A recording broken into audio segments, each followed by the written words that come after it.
Hard hitting vlogs.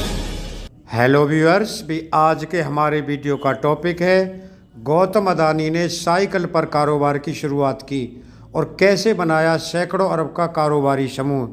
दोस्तों, नरेंद्र मोदी कहते हैं कि वे अपने बचपन में रेलवे प्लेटफॉर्म पर चाय बेचा करते थे। गौतम अडानी अहमदाबाद में अपना माल बेचने साइकिल से घर घर जाया करते थे। अब नरेंद्र मोदी भारत के प्रधानमंत्री हैं। उनके करीबी दोस्त माने जाने वाले गौतम अडानी दुनिया के 5 सबसे अमीर लोगों में शुमार किए जाते हैं। हालांकि फिलहाल वो 10वें नंबर पर पहुंच गए हैं। गौतम अडानी की संपत्ति में आए इस जबरदस्त उछाल को अक्सर उनके आलोचक नरेंद्र मोदी की सियासी तरक्की के साथ जोड़ते हैं। जैसे कि पहले वो गुजरात के सबसे ताकतवर व्यक्ति बने और फिर भारत के प्रधानमंत्री बने। दोस्तों, उनके आलोचकों का दावा है कि मोदी से नज़दीकी के कारण गौतम अडानी की असाधारण तरक्की हुई और वो बहुत कम समय में दुनिया के सबसे अमीर लोगों में से एक बन गए। इस पर सवाल भी उठते रहे हैं। दोस्तों, गौतम अडानी की तरक्की का ये सफ़र बहुत से लोगों के लिए प्रेरणा का स्रोत तो है, लेकिन उनकी प्रगति विवादों से भी घिरी है। भारत के मीडिया और विपक्ष का एक तबका बार बार गौतम अडानी पर आरोप लगाता रहा है कि उन्होंने कारोबार चमकाने के लिए सरकार में अपने संबंधों का इस्तेमाल किया। उन्होंने उद्योग लगाने के लिए कानून की कमजोरियों का फ़ायदा उठाते हुए मामूली कीमत पर ज़मीनें हासिल की।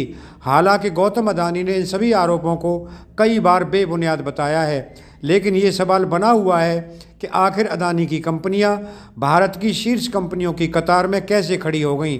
बड़ा सवाल यह है कि आखिर वो कौन से कारण थे कि कॉलेज के पहले साल के बीच में ही पढ़ाई छोड़ देने वाले अडानी ने बड़े बड़े ख्वाब देखे और भारत के पहले सेंटी बिलियनियर यानी 100 अरब डॉलर से ज़्यादा की संपत्ति वाले उद्योगपति बन गए।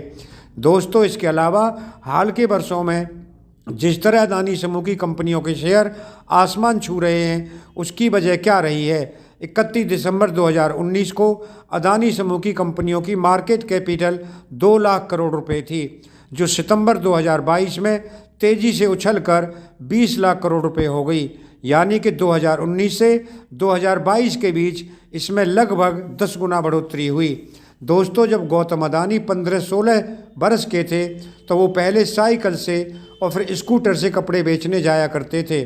उम्र के उसी दौर से गौतम अडानी के दोस्त रहे गिरीश भाई अडानी को वो दिन अभी तक याद हैं। गौतम अडानी की इस ज़मीनी शुरुआत के सबूत आज भी अहमदाबाद के पुराने शहर में मिल जाते हैं। उनके पिता की दुकान अडानी टेक्सटाइल के बोर्ड को जंग भले लग गया हो, लेकिन वो अभी बचा हुआ है। स्थानीय दुकानदार कहते हैं कि अडानी परिवार ने इस दुकान को अपने पास ही रखा है। गौतम अडानी के पिता की ये दुकान अहमदाबाद के बेहद भीड़ भरे बाजार में है, जहां कपड़ों और साड़ी की दुकानों की भरमार है। इस व्यस्त बाजार में अडानी के नाम से कई और दुकानें भी हैं, जिनमें से कुछ तो नहीं हैं, लेकिन उनका ताल्लुक अडानी परिवार से नहीं है। दोस्तों, आसपास के दुकानदारों ने हल्की फुल्की बातचीत के दौरान बताया कि इस बाज़ार में सैकड़ों दुकानें हैं। इनमें से कई तो उस वक्त की हैं जब गौतम भाई कपड़े के व्यापारी थे। उस समय किसी को कहाँ पता था कि अगले 3-4 दशकों में हमारे बीच का एक दुकानदार दुनिया का दूसरा सबसे बड़ा अमीर इंसान बन जाएगा।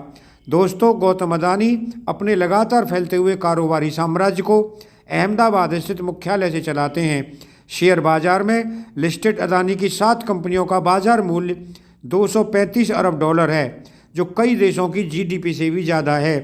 दोस्तों, गौतम अडानी गुजरात के एक औसत मध्यम वर्गीय जैन परिवार से आते हैं। उनके पिता कपड़े के एक छोटे से व्यापारी थे। वो उत्तरी गुजरात के भीड़ और धूल भरे कस्बे थराड के रहने वाले थे। आज भी वहाँ पर अडानी परिवार का पुश्तैनी घर मौजूद है। अब उस घर की देखभाल आनंद बारोट करते हैं। गौतम अडानी के पिता शांतिलाल अडानी ने थराड कस्बा छोड़ दिया था और वो अहमदाबाद में बस गए थे। गौतम अडानी 1962 में अहमदाबाद में ही जन्मे।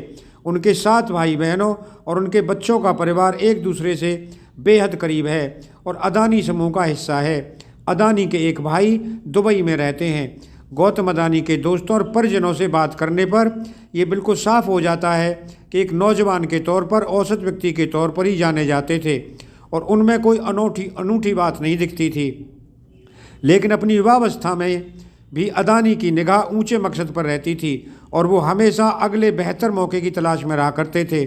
उनकी ये खूबियाँ उस वक्त खुलकर सामने आईं जब वो मुंबई से अहमदाबाद लौटे और अपने बड़े भाई मनसुख भाई अदानी के प्लास्टिक का व्यापार करने वाली कंपनी ईजी पैकेजिंग से जुड़ गए। RN भास्कर कहते हैं, गौतम भाई सिर्फ व्यापार करके खुश नहीं थे। अपने भाई के धंधे से जुड़ने के बाद सबसे पहले उन्होंने उस कारोबार को बढ़ाया। अपने कारोबार को बढ़ाने के लिए उन्होंने सप्लाई के सस्ते से सस्ते स्रोत की तलाश की। उन्होंने ये पता लगाने की कोशिश की कि माल के असली सप्लायर कौन हैं और वो उनसे मिलने विदेश गए और भारी मात्रा में सामान खरीदा। गौतम अदानी को पता था कि वो ये माल भारत में कई लोगों को बेच सकते हैं। उनमें जोखिम लेने का साहस था, लेकिन इस साहस के साथ जुड़े खतरे से निपटने का हुनर भी उन्हें खूब आता था। 1986 में जब गौतम 24 वर्ष के हुए तो उनकी शादी कर दी गई। अदानी की पत्नी प्रीति अदानी एक डेंटिस्ट हैं।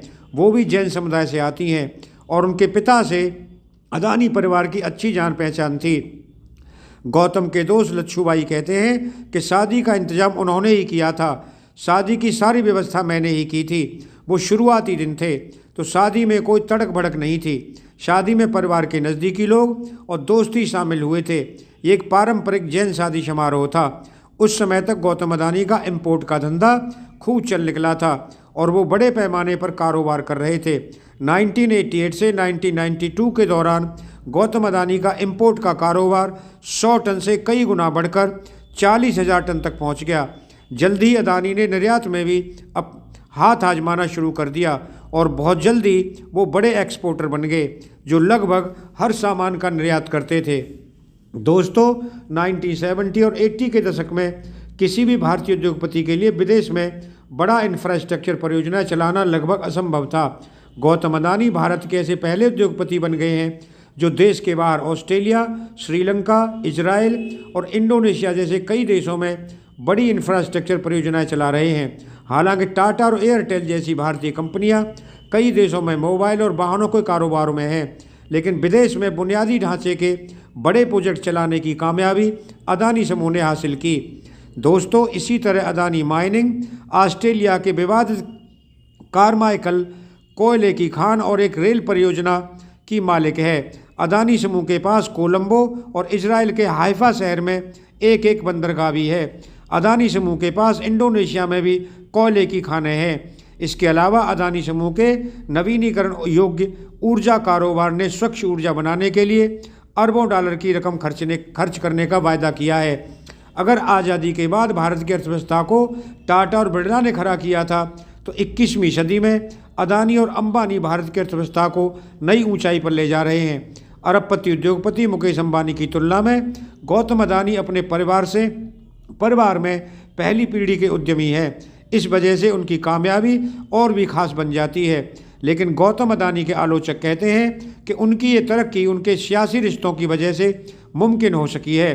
2 फरवरी 2022 को कांग्रेस नेता राहुल गांधी ने भी संसद में इस बात का दावा किया था। दोस्तों, अदानी के आधिकारिक जीवनीकार RN भास्कर उन्हें 2005 से जानते हैं। भास्कर मानते हैं कि उद्योगपतियों को राजनेताओं की उतनी ही ज़रूरत होती है जितनी नेताओं को कारोबारियों की। ये ऐसा तालमेल है जो हर जगह देखने को मिल जाता है। लेकिन क्या गौतम अदानी मोदी के उतने ही करीबी हैं जितने किसी नेता के? इस सवाल के जवाब में भास्कर कहते हैं कि गौतम अदानी मोदी के उतने ही करीबी हैं जितने कि किसी और नेता के।